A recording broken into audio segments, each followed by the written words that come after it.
she's putting all of her cards down on the table, knowing there's no way that she'll be able to win this one.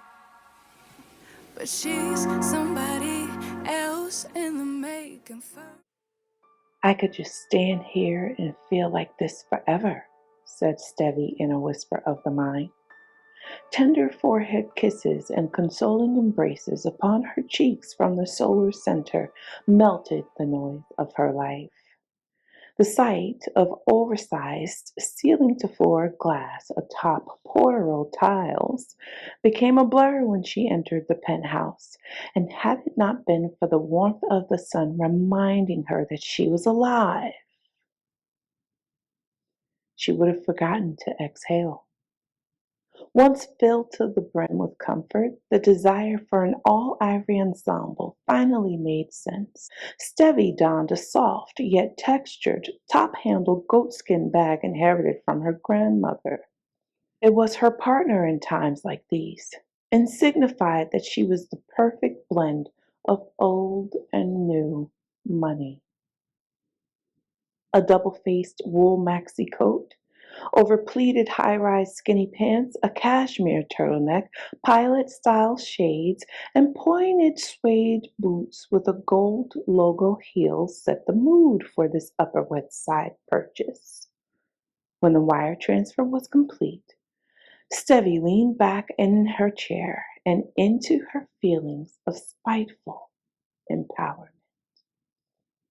She wasn't the type to have ongoing affairs or lucid one-night stands, nor was she into eating her emotions or shopping sprees for the sake of feeling better. After 6 months of dating and a year and a half engagement, Stevie and Stone have 10 years in the marriage game. It was in the 3rd year that she got the idea that their union may be a mistake. By the 7th year, she was absolutely sure of it. By the 9th year, she was absolutely sick of it. Sick of being a wife, and nonetheless being a wife to Stone Morris II. Initially, Stevie tried talking to Stone, but when she accepted that he was reluctant to understand her as an individual, she stopped talking and started making moves that benefited her dissolution from him. Each decision to do something for herself brought her peace. Each purchase and investment brought back her harmonious calm. So much so that her fury from massive morning disputes dissipated to the point of forgetting what the arguments were even about. Stone used to think it was the weirdest encounter ever. At the beginning of their marriage, he expected that when there was contention, they'd take time to cool off, come to an understanding, and seal the peace treaty with explosive makeup sex, hopefully baby-making makeup sex. Instead, he found Stevie had always arrived at a place of tranquility before their reunion, and it left him unnerved. She was so amicable about being intimate the same night of the day's quarrel, and since he consistently, passionately exploded more than she did, he couldn't help but wonder if he'd wake up to her trying to smother him in his sleep. Stevie constantly gave in and gave an outstanding performance, but he still saw the cold distance in her eyes. Of course, he always found himself safe and sound the day after their disagreements, with Stevie behaving as if nothing happened the morning or evening prior, and he always found her to be unpregnant. As the years went on, he concluded that this was just her way. Give her space and she'd cool off. Give her some time to finish enjoying their life together, and then maybe a baby? The truth was that Stevie silently requited after each dispute with an independent law firm and CPA. Trust and accounts. Arguing was not the issue. The issue was that she knew she was right, and Stone knew she was right. But because she'd get over it, he never let her win. Stevie managed to build quite the vengeful portfolio throughout their marriage, but after making big moves, she never moved. Her acquirements included a small island she never frequented, vacation homes she never occupied, a hefty art collection in a humidified yet bulletproof Freeport, timeless vaulted jewelry pieces, rare books in storage, an art studio in West Chelsea let out to an artist, a farm with an extravagant farmhouse in New Jersey that she never visited, and now a towering penthouse with a view of the water.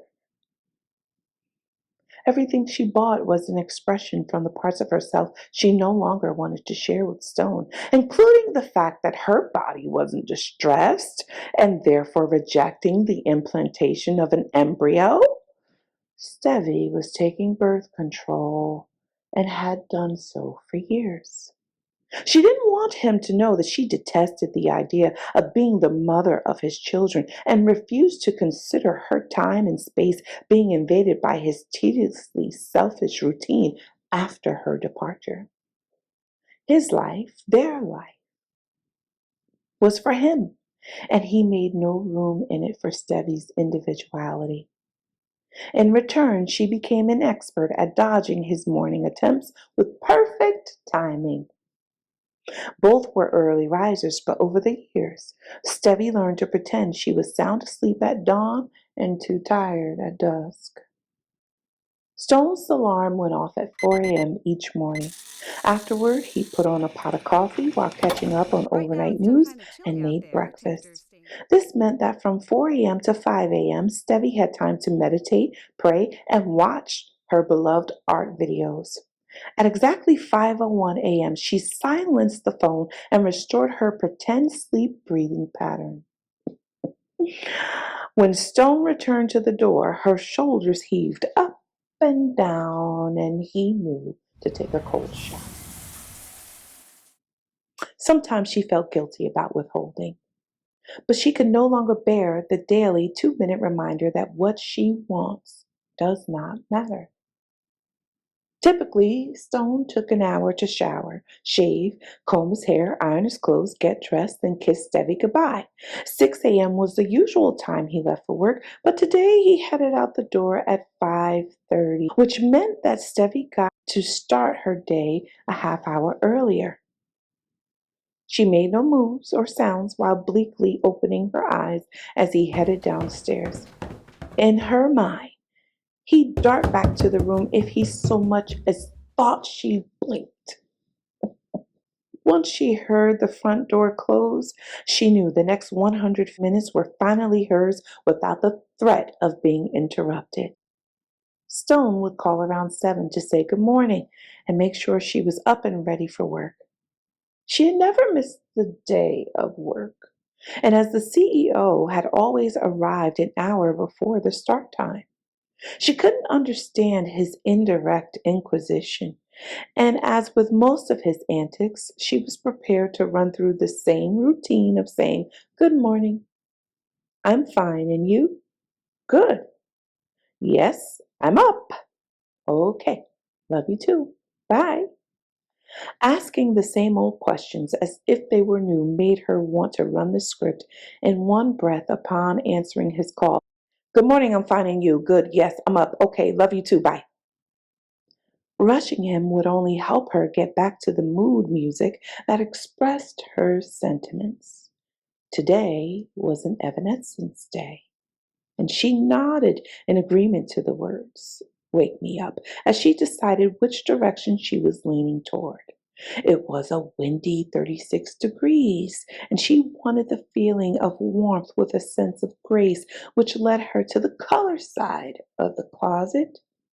Stevie's coat closet was a room in and of itself, filled with selections embedded in vaulted glass casings, lodged into sepia-lit walls. As she left the dark side, she still thought about wearing her black leather and wool shawl hood moto jacket as she had the day before when blasting the words of Mary J. Blige's Not Gonna Cry. About halfway around the room, she considered her vermilion mock-neck peacoat like she had the week before when listening to Aaron Neville's Tell It Like It Is. By the time Amy's voice trailed, Stevie decided to do away with gracefulness and settled on a hue that signified rescue from the mundane, a sky blue trapeze trench. Not too long ago, Stevie's closet consisted of neutral hues and tones that indicated her perfect life, perfect pronunciation, travels abroad, whole health, smooth hair, glorious skin, an anti-gravity body, debonair taste, stellar education, premium victuals, an intelligently handsome husband, brave and wealthy parents, long money, resources galore, established friends and cohorts, patronly philanthropy, and prayers for everyone who didn't have what she had. After running her fingers across the shoulders and sleeves, she made the hem of the raincoat prance to see what she'd look like gliding in the wind. Its sway matched the dance of her emotions, and she was sure it was perfect until her phone rang. She expected it to be Stone, as it was a bit past 7, but it was her agent, Donna. Good morning, Stevie. I have some exciting news. Oh, that's a change for me. Shoot. The seller emailed me last night. He's back in town earlier than anticipated and wanted to know if we could move up the closing date. When? Today, if possible. Sure, I can do today. Did he say what time? He asked that if you agreed to today, he would leave the time up to you. Does 9 o'clock work? And can you arrange the lawyers and others by that time? I reached out to everyone last night, got the green lights, and you're the last one I needed to confirm with. So all's a go. Thanks, Donna. I'll be there at 8:30.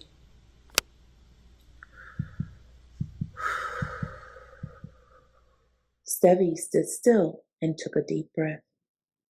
Her exit sign had arrived, and it was time to let Stone know that she was separating from him and moving into her own place. Suddenly, the blue trench didn't fit her mood. She returned to the closet, but this time it wasn't about the coat. It was about the bag. It was nearly 7:30, and Stone hadn't called. She didn't want to chance him calling while signing, so she made a mental note to call her assistant and Stone in the car. There was success reaching her assistant to push back yearly reviews, but Stone, not so much. It wasn't like him to let his phone go to voicemail, and she began to wonder if something had happened to him. Swatting the idea out of her mind, she texted him to check in. She just wanted to divorce the guy. She didn't want him injured or worse, dead. However, the idea didn't stop her from contacting her divorce attorney for official separation papers and visiting her favorite corner bakery. Her adrenaline was so high that she steered away from her usual high-octane caffeine and went with chocolate chai and a cinnamon scone. Hurrying back to her double-parked car, she took in the last moments of her daily scene and pulled off. Stevie felt butterflies the whole way over to her new stomping ground. But when she valeted the car, they ceased. There was no turning back now. Well, there was. But she had already come so far that she wanted to go the distance in peace, not in pieces. She calmed her mind on the way to the elevator by taking in the view of the lobby. The smell and silence of the elevator ride assisted her with sought-after tranquility. It took all of a half hour to sign for purchase. When the lawyers and her agent left, she cued Coil Ray's Players and started dancing in achievement. Buying a penthouse paid in full had always been her dream, and it was a dance of freedom from Stone, who hadn't called, texted, or read her text. and refusal to let this moment be about him or be about trying to figure him out, she finally started paying attention to the rest of her new home. She marveled at the gold peeking through the floor tiles, the pendant chandeliers, the dual sided fireplace, and the 9,000 square feet of luxury.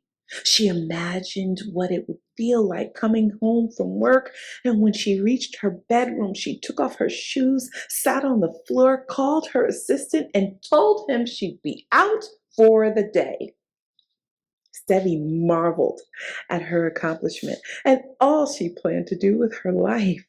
She had plans to finally bring her car out of hiding and hire a driver, delegate more duties to her COO, to spend time painting and being at the gallery, then visit her farm to get her hands dirty and collect the fruit of her labor.